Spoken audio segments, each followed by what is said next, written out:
বন্ধুসকল আজি এনেকুৱা এটা ৰেচিপি লৈ আনিছোঁ। আশা কৰোঁ আপোনালোকে ভাল পাব। একদিন আপোনালোকে ট্ৰাই কৰি চাব কেনেকুৱা লাগে।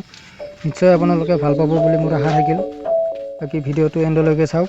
আজিলৈ ইমানে, বাই বাই। মই আৰু কথা কোৱা বন্ধ কৰিছোঁ।